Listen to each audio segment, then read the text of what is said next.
தஞ்சை மாவட்டம் கும்பகோணம் ராமசாமி ஆலயத்தில் ராமநவமி பெருவிழா கருட கொடியேற்றத்துடன் தொடங்கியது. வருகின்ற 17ஆம் தேதி ராமநவமி அன்று திருத்தேரோட்டம் நடைபெறவுள்ள நிலையில் இவ்விழாவின் தொடக்கமாக கொடியேற்றம் நடைபெற்றது. இதில் ராமர், சீதை, லட்சுமணர் மற்றும் அனுமன் சர்வ அலங்காரத்தில் காட்சியளித்தனர். இதில் திரளான பக்தர்கள் கலந்து கொண்டனர். சிவகங்கை மாவட்டம் எஸ்புதூர் அருகே உள்ள செகுட்டப்பர் ஐயனார் கோவிலில் பங்குனி பொங்கல் விழா மற்றும் புலிக்குத்தும் விழா என்ற வினோத திருவிழா உற்சாகமாக நடைபெற்றது. இந்த திருவிழாவில் ஆண்கள், பெண்கள், குழந்தைகள் உள்ளிட்டோர் குறவன், குரத்தி உள்ளிட்ட பல்வேறு வேடங்களை அணிந்தும், வைக்கோல் பூதம் வேடங்களை அணிந்தும் தங்களது நேர்த்திக்கடனை செலுத்தினர். இதில் ஏராளமான பக்தர்கள் கலந்து கொண்டு சுவாமி தரிசனம் செய்தனர். விருதுநகர் மாவட்டம் ஸ்ரீவில்லிபுத்தூரில் பழமை வாய்ந்த பெரிய மாரியம்மன் கோவிலில் தேரோட்ட விழா வெகு விமரிசையாக நடைபெற்றது.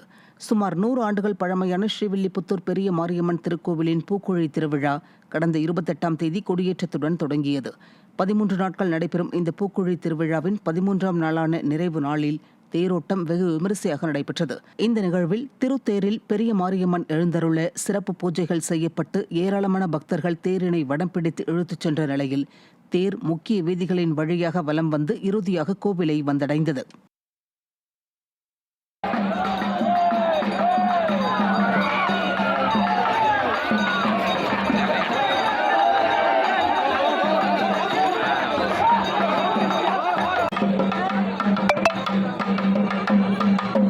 நாகப்பட்டினம் மாவட்டம் கீழ்வேளூர் அஞ்சுவட்டத்தம்மன் ஆலயத்தில் பங்குனி பெருவிழாவை முன்னிட்டு நடைபெற்ற திருத்தேரோட்டத்தில் திரளான பக்தர்கள் பங்கேற்றனர்.